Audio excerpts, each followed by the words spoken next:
Well, good afternoon once again. Good afternoon, ladies and gentlemen. I'm Steve Gregorian, President and CEO of the Detroit Economic Club. Welcome to today's meeting. It's a big birthday year for the DEC, 90 years of incredible speakers and networking. And that tradition continues today. And I especially want to welcome our DEC members. If you're not a DEC member yet, just give me 10 seconds to try and convince you. Your next client, prospect, job, maybe even best friend is sitting right in this room. So we invite you to join. You can do it at econclub.org.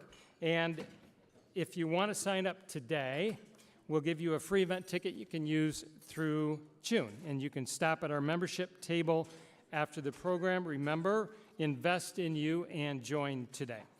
As we get started, I would just ask you to simply silence your cell phone so we don't disturb today's program. And if you've been with us before, you know we always begin with a pledge and a prayer. So please stand and join me as we honor our country with the Pledge of Allegiance. I pledge allegiance to the flag of the United States of America and to the republic for which it stands, one nation, under God, indivisible, with liberty and justice for all. And kindly remain standing as our invocation today will be delivered by Brother Brenton Ertel from Capuchin Soup Kitchen. Brother?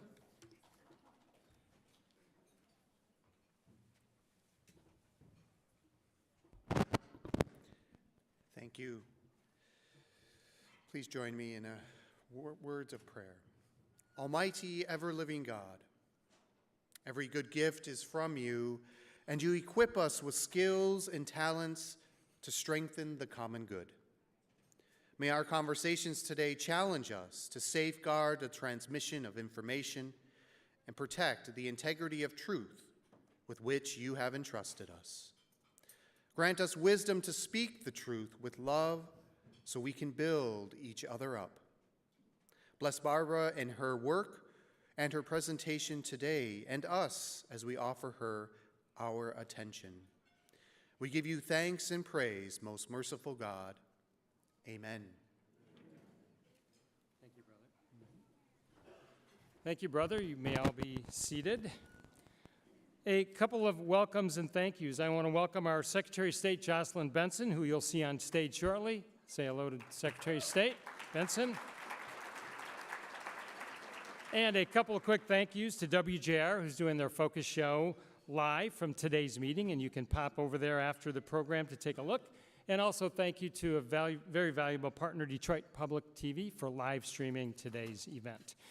So we've got students here today, and always courtesy of our generous corporate sponsors. Their morning already began with a private reception with Barbara McQuade. I want to let you know who's with us. We've got students today from Carlson High School, thanks to Carolyn and Michigan Women Forward.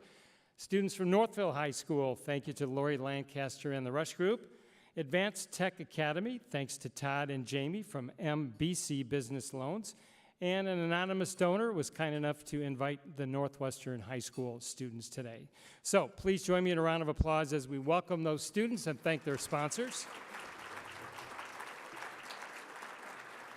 Couple things on your table. It's April in the D, and it's April at the DEC, and our lineup's got something for everybody. In 1 week, right here on this stage, our favorite baseball team, the Detroit Tigers, will be with us.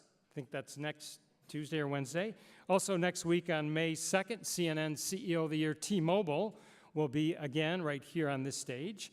And we're excited to host Mary Barra from General Motors on May 23rd. Again, we'll be over on the soundboard for that one. So tons more on our website, tons more to come, so get your tickets before they sell out. Also on your table is our sponsors and partners. We can never, ever thank them enough for their generosity. They are the reason we can bring you a terrific program like today. So thank you if you're one of those sponsors and partners. If you want to be added to that list, happy to talk with you. There's some great benefits. So 90 years of speakers, and those speakers tell the history of our great country. Barbara, you now join a distinguished list of 7 others who graced our stage on this day, April 23rd.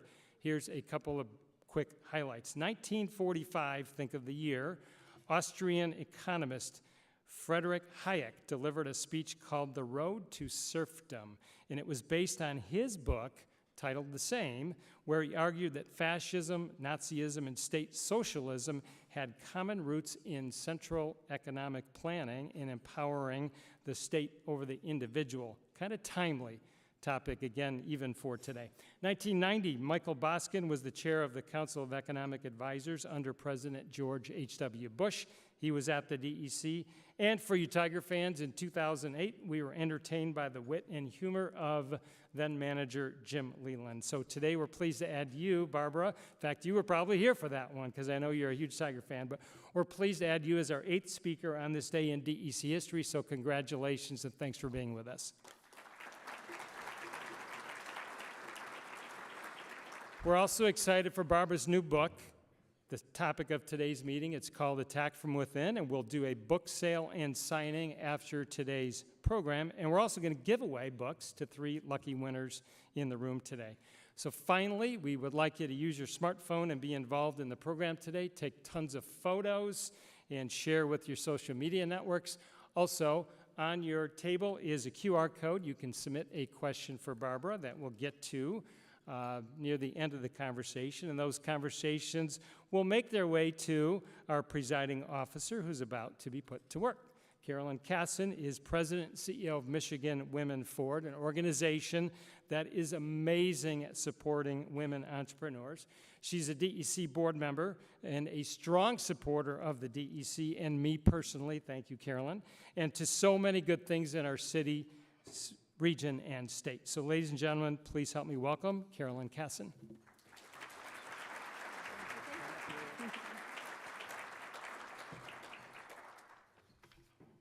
Okay, thank you, Steve, and I am a strong supporter of yours. Good afternoon, DEC members and guests. I consider this opportunity to introduce today's panel a tremendous honor.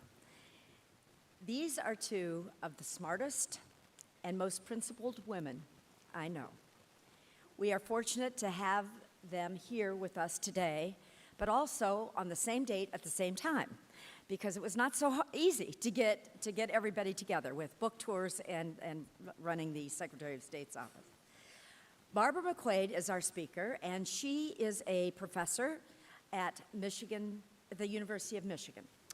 Barbara previously served as the U.S. Attorney for the Eastern District of Michigan. She was appointed by President Barack Obama and was the first woman to serve in that position. It's a glass ceiling. As a U.S. Attorney, she oversaw cases involving public corruption, terrorism, corporate fraud, theft of trade secrets, civil rights, and healthcare fraud. So if you think you've had a bad day, think of what it was like to be in Barbara's job. Barbara has been recognized for her many accomplishments with a long list of awards, including the prestigious Detroit News Michiganian of the Year. Barbara is a frequent legal analyst for NBC News and MSNBC. And of course, she is here today with us as the author of Attack from Within, How Disinformation is Sabotaging America, which is the subject of today's conversation. This is a sobering analysis of how misinformation is upending America. And I finally got through it and felt a little bit better when I was at the end of the book, and she gave us suggestions as to how we could each do our part to turn this around. So thank you for ending it on an upbeat note. Our moderator today is another incredible leader in our state, Jocelyn Benson. She is the Michigan Secretary of State, and in this role, she has become one of the nation's most prominent leaders in ensuring secure and accessible elections. Jocelyn is a graduate of Harvard Law School and an expert on civil rights law, education law, and election law. Jocelyn is the first woman to serve as Dean of the Wayne State University Law School. She, too, has a long list of awards, but the one that I like the best is the JFK Profile and Courage Award that she received a year or 2 ago, right? She is a member also of the Michigan Women's Hall of Fame, which is important to me. Please give This is my kind of panel, right? All women. And two very powerhouse women. So let's get started. Please give a warm Detroit Economic Club welcome to Barbara McQuade and Secretary of State Jocelyn Benson.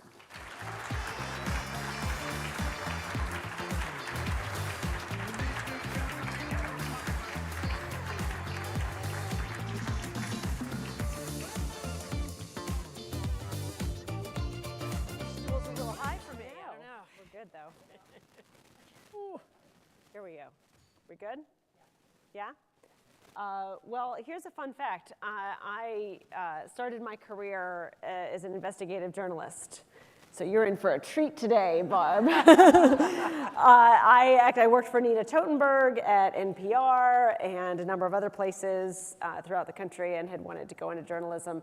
And so I'm going to take on that role a little bit today and really excited to do so and ask some questions and talk to you about your really timely book. I actually think there is probably no more important book that the American people need to read this year that will really equip them to fight, for lack of better words, the battles that are forthcoming and in some cases already hitting our soil, both from abroad and here in our country.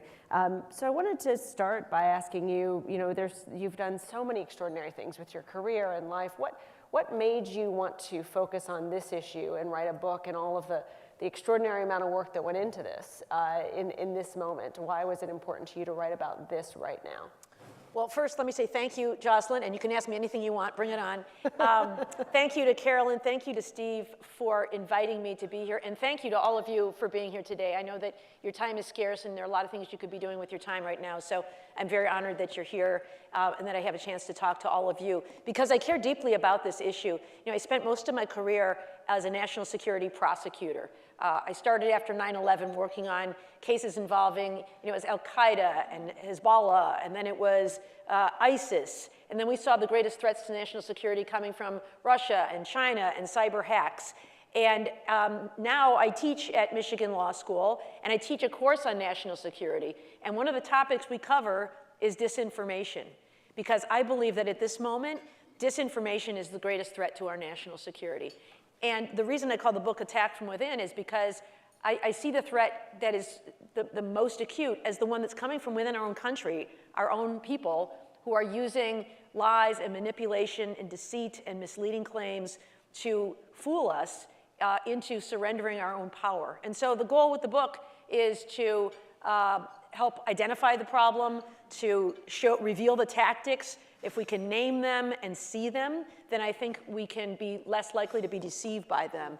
And so that's the goal, is to just help people to understand this threat so that we can rise above it.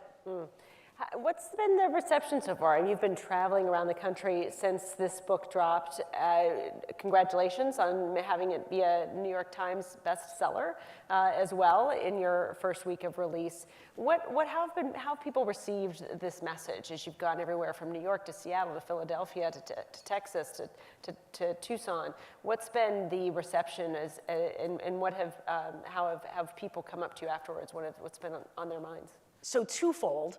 One is, it's been wonderful because I've had large audiences who want to hear about it and have asked really good questions. So it has really restored my faith in the American people. I think sometimes we think there's been the dumbing down of America and everybody out there is just, self-absorbed and not paying attention to politics.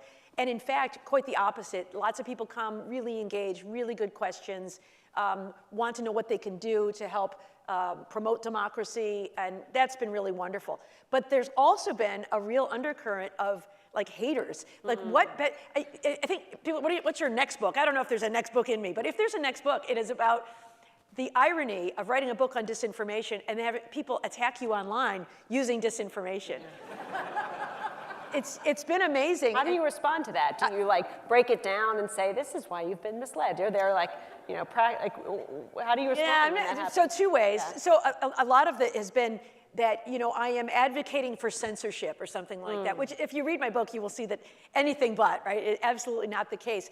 But so I receive those. If they're just mean, and some of them are really mean, I ignore them, because as I once learned from Governor Granholm, Don't give them oxygen. I've got more important things to do. I don't have the time to deal with people who want to just bring me down and attack me without basis. But sometimes there have been things that are just false, and they've gone after me. And so I have tried to, without insulting them, and this is something I've actually learned from Chelsea Clinton. I don't know if anyone follows her online.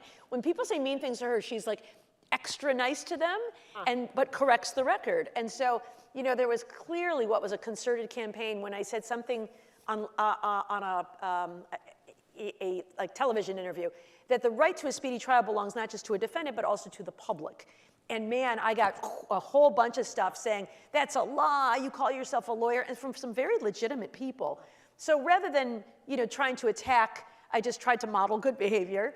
And I laid out, like in several steps, why that's true, the constitutional underpinnings, the statute, the case law that says it is a right both of the defense and the public to have a right to a speedy trial. And I put that out there for anyone who wanted to see. And then they started calling me a censor again, so, Oh, it's so interesting. Well, I don't know if others feel this way, but I know there's always this question when you see misinformation. Yeah. Do you, for lack of better words, I don't think this exists anymore, but quote tweet it and answer it with the risk of amplifying the false information? Or is it better to respond sort of separately and just say, I don't know if anyone's, for example, for me would be, there's this big effort to make people think that non-citizens vote. It's tied to the sort of border arguments and all that stuff, and just tried to create fear. And so there's always this question, do I just say, oh, by the way, if anyone was thinking about this issue, here's what I have to say on it? Or do you actually take this specific nugget of misinformation and quote it as you respond to it? Yeah, I think that's such a great point. I did not do that because I don't want to amplify the false claim. So I just said what I believe to be the true claim and say that the public has a right, not just, I might have said something, there seems to be some confusion as to whether this right applies to the public as well as the defendant. And so here is the answer. Because I agree with that idea of amplification, and I think it is something that we see the mainstream media do. There might be some false claim on social media, and then by reporting about the false claim, it's out there. And I think, the way we consume news, sometimes we're not reading all the details and the fine print. We just see a headline, or we hear something about something, da-da-da-da-da. And so if you repeat the claim, you do amplify it. So I think that is something to be mindful of. But I don't know what the right answer is of that, but it's something to think about. Yeah, it's a sort of constant give and take about how do we best respond. And I do think if you look at yourself as an educator, which I know we both do, if you just proactively educate, see it as a teachable moment and hope that it reaches people who need to hear it. Why do you think the misinformation does land so effectively? And is it particularly more potent now than it has been in years past? Is it really just because of social media we're seeing it amplifying? What's different now about the misinformation that's causing it to be such, as you said, the most important national security issue of this moment? Yeah, I think, certainly there has been propaganda and spin and outright lies for centuries, right? As long as there's been politics, we've been lied to. But I think at this moment we have two reasons that it has become so problematic. One is social media. We now have the ability to reach millions of people in an instant and to do so anonymously. And so we can send a message. The Mueller report of Russian disinformation in 2016 is a really useful tool. I assign it to my students to read because he talks about the way that there were false social media accounts online posing as political activists, but instead spreading false claims to either try to influence the outcome of the election or to sow division in society. So social media, I think, and it's a wonderful thing. I use it all the time, but it has gone unchecked in its history, and the complete lack of regulation there, I think, is driving the disinformation. It gives it this incredible platform for that. But I think the other thing is that although some people do fall for the lies that they read online and elsewhere, there is another segment of the population that doesn't care, that is going along with the con. Our politics have become so polarized that we are not voting on issues, we're voting on teams. There is the blue team and the red team. And I don't like to both sides things, but from time to time, that is an issue. So to see that polarization, I think, causes people to, instead of asking hard questions, just accepting the lies if they advance their own agenda. Here's a great example that of what I'm talking about. So this was put up during the March Madness, and we saw this post on social media that said, happening right now, 3 buses just loaded up with illegal invaders at Detroit Metro. Anyone have any idea where they're headed with their police escort? And so, you know, this pushes this idea that busloads of undocumented people are coming into our country. It's designed to elicit an emotional response. You know, I don't know whether the sender actually knew this was to be false or was just trying to, you know, amp up. You know, and I think, again, I think they just don't care. I think people don't care whether it's true or not. They just want to amp people up and get people outraged. And in fact, we learned later that who it was, of course, were the members of the Gonzaga basketball team who were coming to Detroit, who was hosting one of the Sweet 16 rounds at Ford Field. And so if you cared enough about the rest of the story, you realized who this actually was who was arriving and riding in these 3 busloads. And I don't know that the original poster ever corrected the record with all of that. Yeah, you know, can I ask a question on this? Because I see this, and I would say this, you know, regardless of the political affiliation of the person who posted this, my question is just, to what end? Because all of us have a stake in Michigan looking good to the country. All of us have a stake, no matter what party we affiliate with, whether it's our business arena, our sports arena, and our political arena, and presenting our best face to the country and making Michigan a place that people admire and want to be in. And that's really, I believe, our collective goal right now in this moment. So what does something like that accomplish?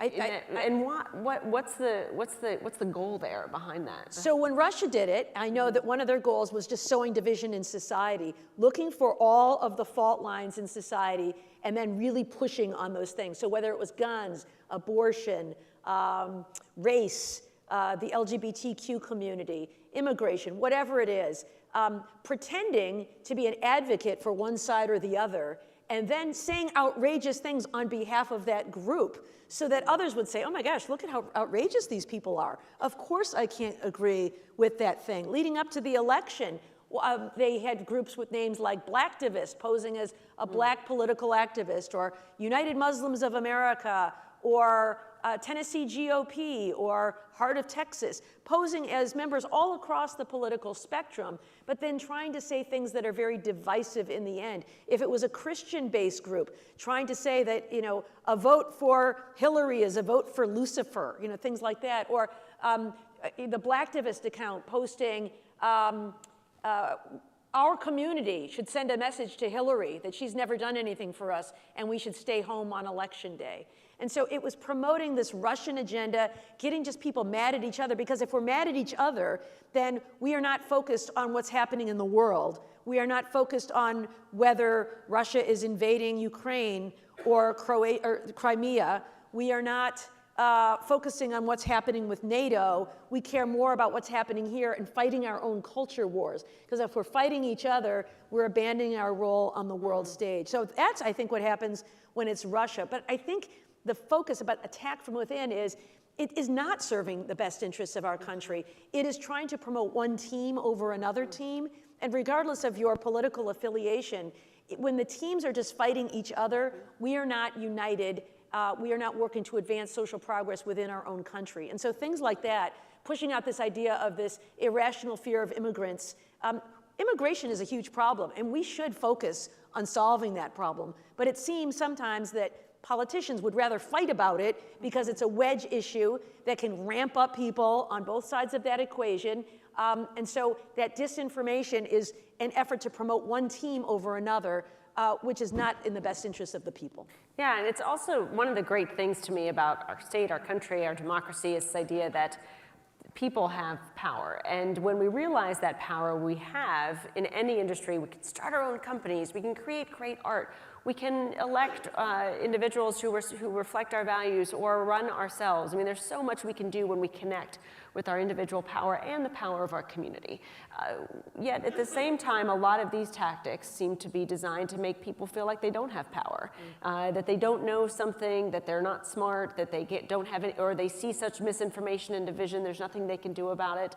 Have you found that to be the case in your research?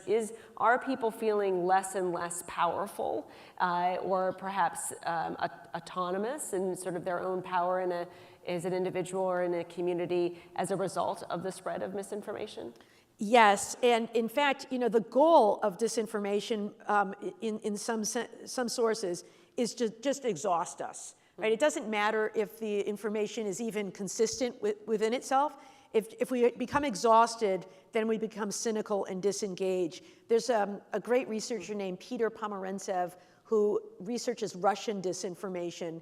And there's a lot to be learned about some of the tactics used in Russia, because those are some of the same things that I think we're seeing here. And he said, one of Putin's goals is not to convince you that he himself is not corrupt. It is to convince you that everyone is corrupt. Everyone in politics is corrupt.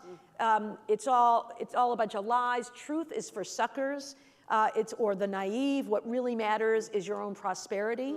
And so you should pick the person who will best give you that prosperity, and don't worry about what they're saying. You can't make sense of it all anyway. One day they'll tell you the rockets came from Russia, the next they'll tell you they came from Ukraine, the third they'll tell you they came from NATO, and who can possibly keep up with it all? It's all lies anyway, it's all PR, and so I've given up and I'm no longer invested in politics. I just worry about my own life and my own family and making money, and I leave politics for the rest of them. So I think that cynicism is something that is at work when people are trying to seize power from the people through disinformation. Yeah, and your book talks about how disinformation is harming our democracy, but also how it's harming public safety, national security, and eroding the rule of law. Is it all aimed at the same effort to sort of erode all of those things, or how are you seeing that play out? Oftentimes we talk about misinformation as it impacts our democracy, but I was really struck by the fact that you build those connections to other pieces as well, like national security, like the rule of law. How is that all working together, and how do you stay hopeful seeing that those attacks that disintegrate these critical institutions of foundations of our society? Yeah, well, as a former prosecutor, I care a lot about institutions like law enforcement and courts.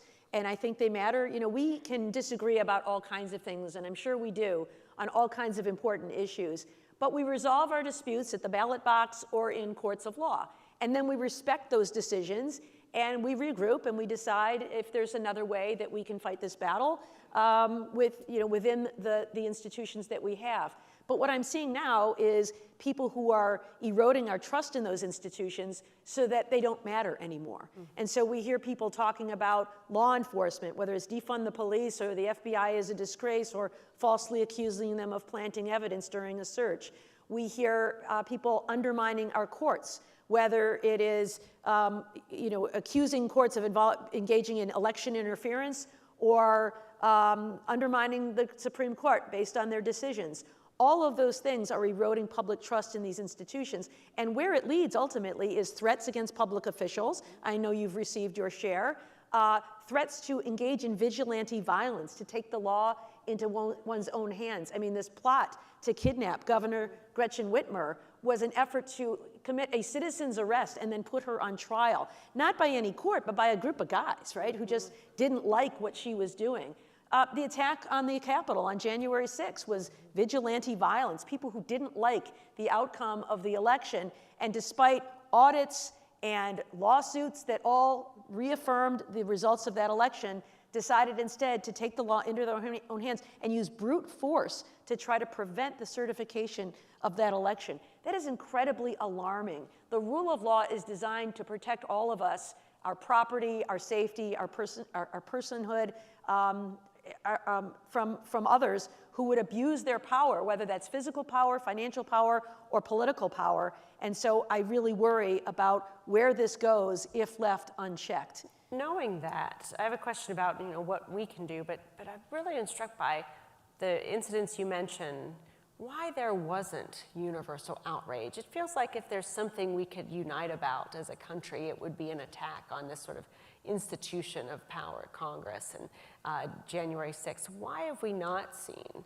a united front in response to this escalation of the misinformation into the vigilante violence as you talk about? Yeah, well, and certainly there was some on all sides of the political spectrum, right? I mean, Liz Cheney has been a great profile and courage, I think, standing up to her own party. Here in Michigan, Betsy DeVos resigned her seat as Secretary of Education on January 7th. Elaine Chao resigned as Secretary of Transportation. So there certainly have been people all across the political spectrum who have spoken out and been outraged in this. But I think it goes back to this idea of tribe over truth. There are people who have revised history. Donald Trump and other members of the Republican Party are now referring to those people, criminal defendants who attacked the Capitol that day as hostages, suggesting that they are somehow political prisoners.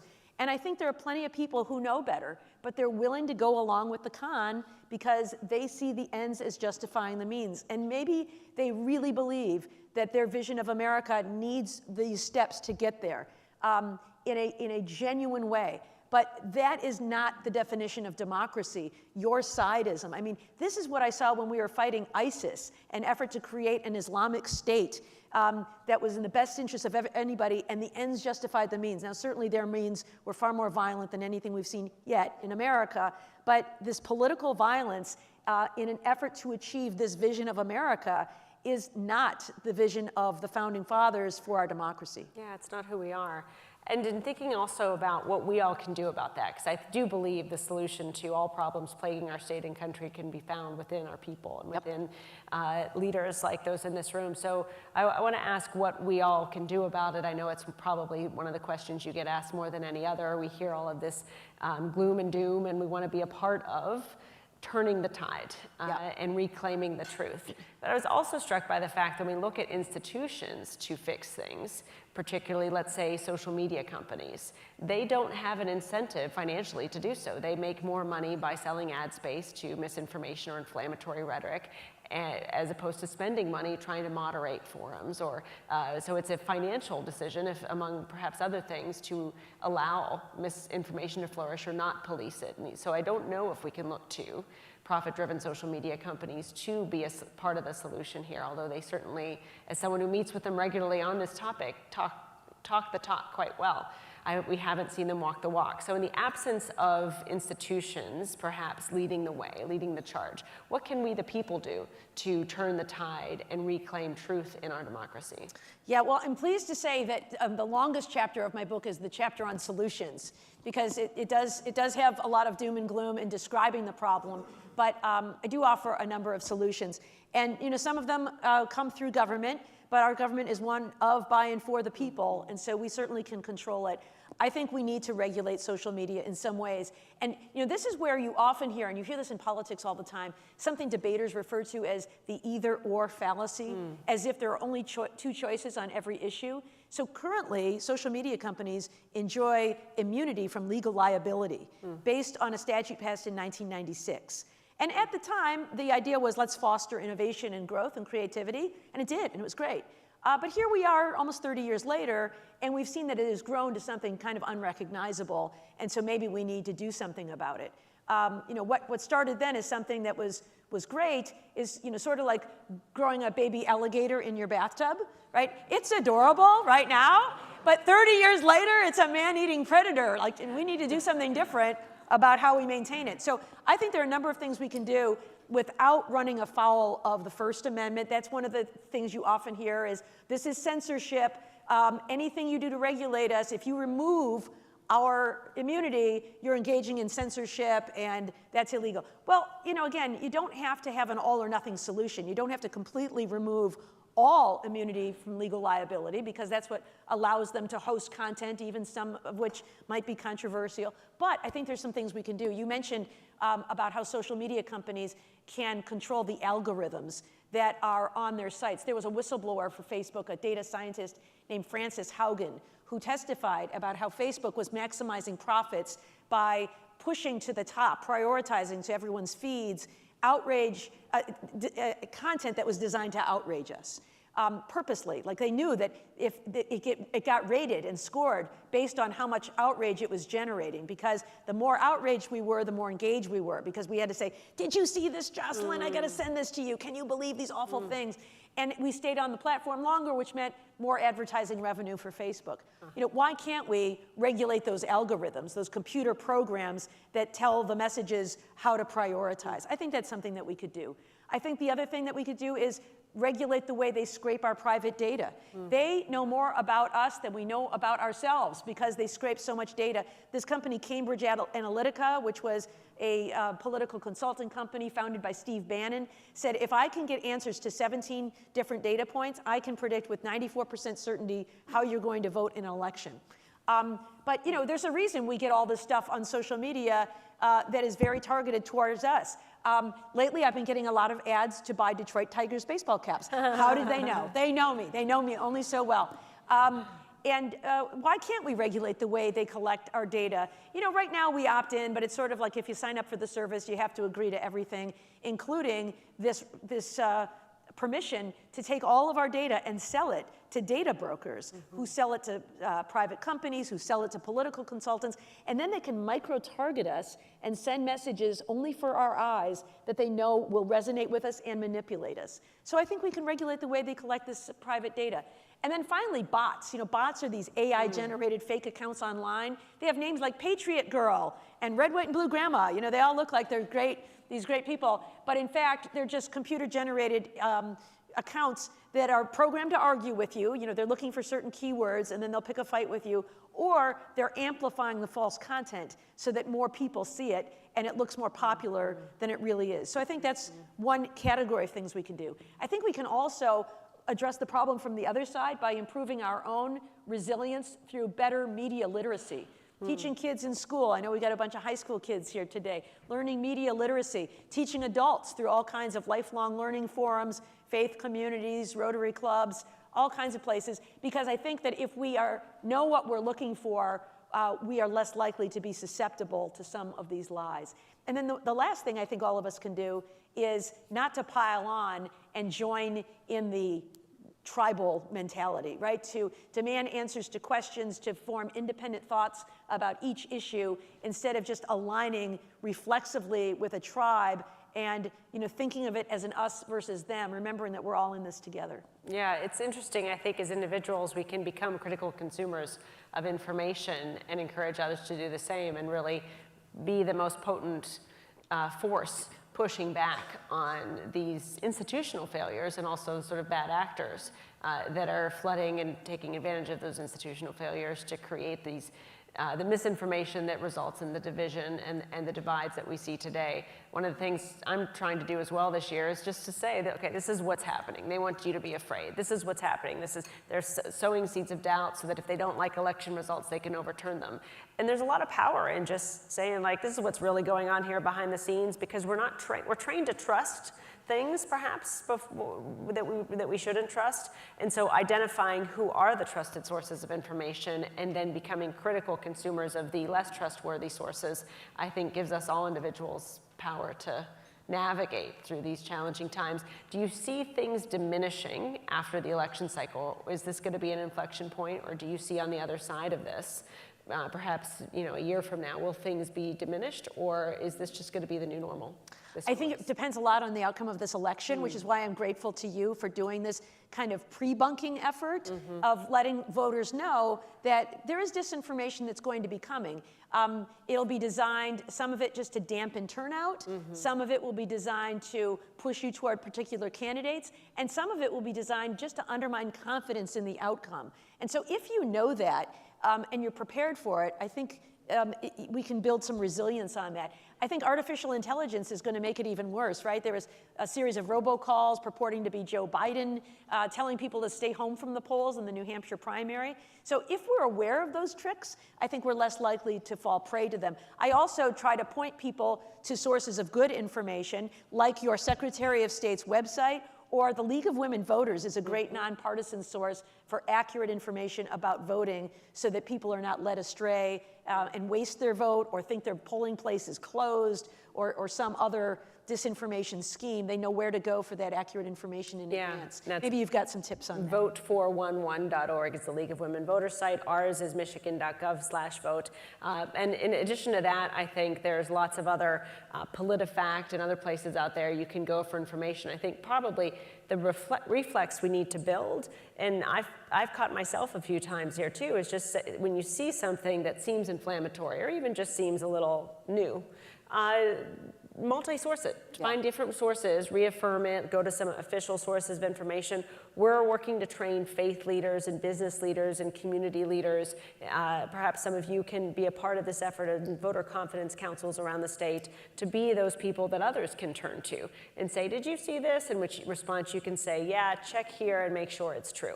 So that we can kind of collectively equip ourselves with the tools needed to protect our community and our state against these attacks from within.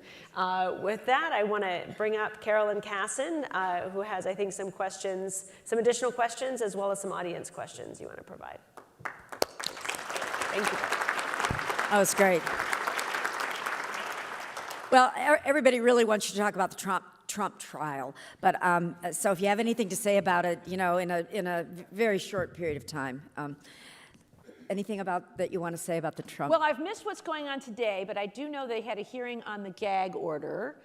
Gag orders are really interesting things, speaking about disinformation, because gag orders are actually fairly commonplace in criminal cases. When we had some high-profile cases at the U.S. Attorney's Office, the judge would simply say, don't talk about it in the press. You'll talk about it only here in court. You can write whatever you want in your pleadings, say whatever you want here in court, but don't talk about it out there. And so I think the idea that somehow President Trump's First Amendment rights are being violated by preventing him from talking just about this. I mean, he can talk about lots of other things. He just can't talk about the witnesses or the jurors or the court. And even that has some big holes in it. He's allowed to talk about the elected prosecutor and the judge. But even that I don't know what the ruling was this morning, if anybody knows, but there was a hearing on that topic today. And if I were the judge, I'd hold a pretty tight ship on that, because I think witness safety, juror safety is, and the integrity of the trial is at stake. So I hope he has a tight leash on that. It's been interesting to see actually also the attacks on jurors and efforts to identify the jurors and then delegitimize them. It's very parallel to the attacks we're seeing on efforts to delegitimize election workers or delegitimize our processes on elections. Parallel in that it's sowing seeds of doubt and setting up a scenario where if something, an election, a court decision doesn't go your way, you can then have planted I told these you all seeds. along that that it was illegitimate. And that gets to the point of this misinformation actually being used to delegitimize our institutions, which we have to maintain their legitimacy and our trust in them if we're going to function as a society. So some member of the audience wants to know if either of you think that we have enough political will to effectively combat disinformation. I think that's the key question. I think it's a really interesting one, because you know, if you think about your own views on certain issues, whatever it is, immigration, abortion, the LGBTQ community, whatever, guns, whatever it is, ask yourself, is there anything anyone could tell me that would cause me to change my mind? And I think many people would say to that question, no. But I think we also have to ask, if we want to move forward, are we willing to make compromises on any of those issues so that we can make progress? And I think that's where we have to be, and we have to convince ourselves that that's more important than staying in our own corners and fighting about it. We're never going to achieve anything if that's all that we do. And so I am hopeful that this is a point, you know, a real low point in our political life, and this reveals to us just how damaging it is to play this disinformation game. And instead, you know, what matters is facts, truth, and being an informed electorate. I don't know if you have any further thoughts. Yeah, I think you certainly need more people of influence, be they business leaders, political leaders, or others with a microphone or a megaphone, to denounce and push back against these tactics. I mean, we can go back and forth all day on different specific things that folks want to misinform and then correct. But I always try to just step back and say, like, look what's really going on here. Look at the greater issue, look at the greater context. And I think when you see leaders like Liz Cheney or Adam Kinzinger and others, even Brad Raffensperger, my colleague from Georgia, taking on being isolated from their own party in order to speak the truth. We need more folks with that political courage, and we need more citizens to support them. And I think then it becomes advantageous, as opposed to arguably for Liz and Adam, who've lost their roles in Congress, and at least for now, or in other roles, it becomes disadvantageous to stand up for the truth for a lot of weaker-spined political leaders. And in my view, I think we need everyone to have a strong spine, no matter right, left, in the middle you are, because we've got problems to solve, and every minute we spend fighting and bickering over these lies is 1 minute we don't spend actually solving important issues that every citizen in this state and country needs us to solve. So the more voters can demand truth and support leaders who speak the truth on either side of the aisle and prioritize that over perhaps the issue of the day, that can, I believe, help us get out of this moment. But the answer will be found in what we all as citizens do. We can't look to leaders to change unless we demand it. And that, to me, gives me great hope, because if you look throughout history, every time our country has gotten better and has overcome divisive moments like this, it's been when the citizens come together and say, this isn't who we are, we're going to change this, and then they fight to make it happen. Okay. Lots of really good questions. We're not going to get to more than one or two more.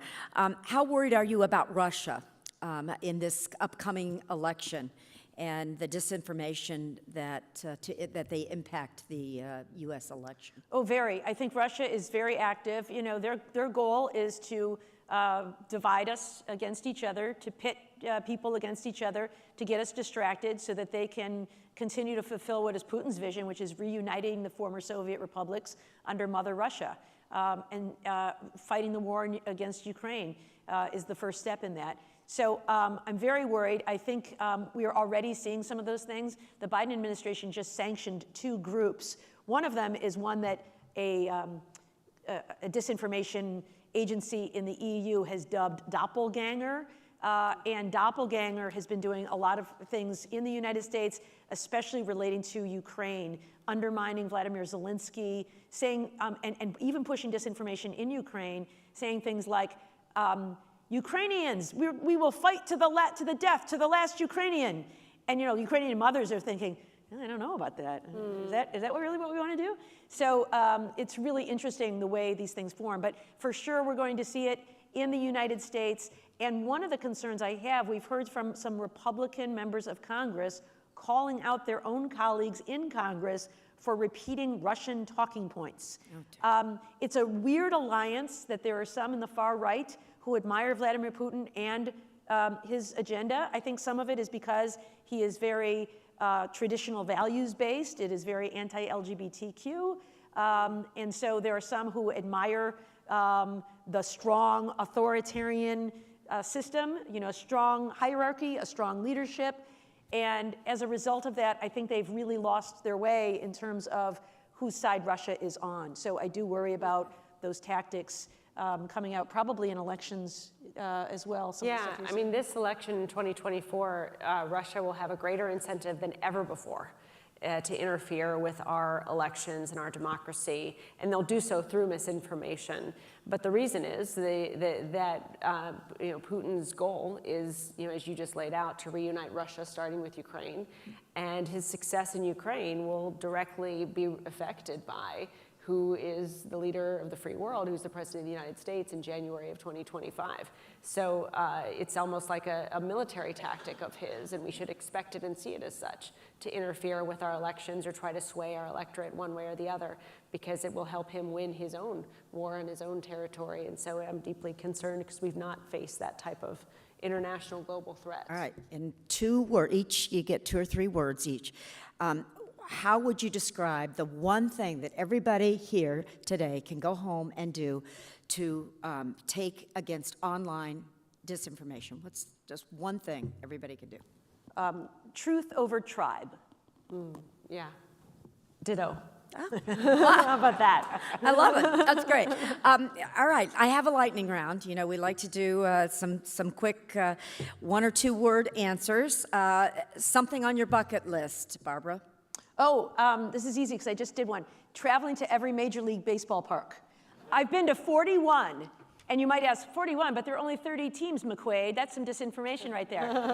But the reason is I started this before they started building a lot of replacements, so I have to go back to some of the same cities. But on my book tour, I've had a chance to go to Miami and Tampa, and I'd never been to those stadiums before, so I got to check off 2 just this week. All right. My bucket list is to see the Lions win the Super Bowl. Oh, Hey! yeah. You're here. This year. That's great. Barbara, describe Detroit in one word. Authentic. Grit. Great. What profession other than the current one that you have now would you like to try? Oh, shortstop for the Detroit Tigers, of course. Javi's doing all right these days, though, right? He's playing a good shortstop, but I'd like to get a tryout there someday. That would be the dream. You know, I always wanted to be an umpire. Oh, Baseball very umpire. cool. Wow. So we could form our own baseball league. I think, they've. Girls in sports. Yeah, there you go. We love it. All right, last question. Advice to your 25-year-old self. Never eliminate yourself. That's actually a tip I got from Ann Doyle, former Detroit area sports writer. And I have seen it in action. So many of us fail to volunteer for things that we think we're qualified for, but we're not sure of ourselves. You know, we all have imposter syndrome, or we're afraid of failure, and we're afraid of looking like we're think more highly, that, you know, that we're not being modest enough.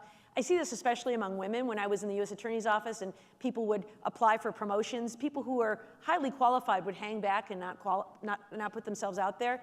And you really have to put yourself out there if you want to have an opportunity. And you might fail, you might lose sometimes, and you have to take that risk if you want to have an opportunity. And there's a great story, I'll tell it quickly, that really exemplifies this. I tell my kids this story, and I say, have I ever told you the story about Apollo Ono? And like, I think they've never heard it. Like, yes, I know about Apollo Ono, and I heard, and they repeat the story. But Apollo Ono, of course, was the great short track speed skater from the Olympics, 2002 games.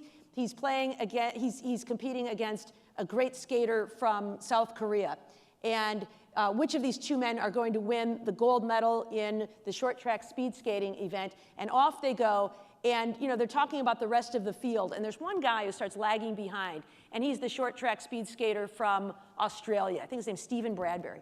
And so they're going around and around, and the race is neck and neck, and who's going to win this thing? And as they come around to the last turn, Apollo Ono and his great rival from South Korea clash skates, and they go down, and they go sliding across the ice. And they take out everybody in the field, except one guy, Stephen Bradbury, who's so far back that by the time he comes by, he can skate through the bodies, and he comes across and he wins the gold medal. And why did he win? Because he did not eliminate himself. You never know that someone else ahead of you might fall, or maybe they don't pick the person you thought they were going to pick, right? So if you think you've got the goods, you got to step up and put yourself out there. I love that. Good I love that. All right. What 3-word advice? Have yourself. faith. Have faith. Amen. Okay, we're Okay. done. Well, and Were they incredible? I removed the fun. You were both great. Forget about your day jobs. Just go on the road with the Raz book tour, and you guys are amazing. So, Barbara, you know you're welcome back here anytime. Thank you for making the DEC part of your nationwide book tour. My pleasure. Madam Secretary, you're doing an amazing job defending our democracy. Thank you for the important role you played today. And then, Caroline, you were awesome at being a presiding officer. So how about one last round of applause for these 3 ladies?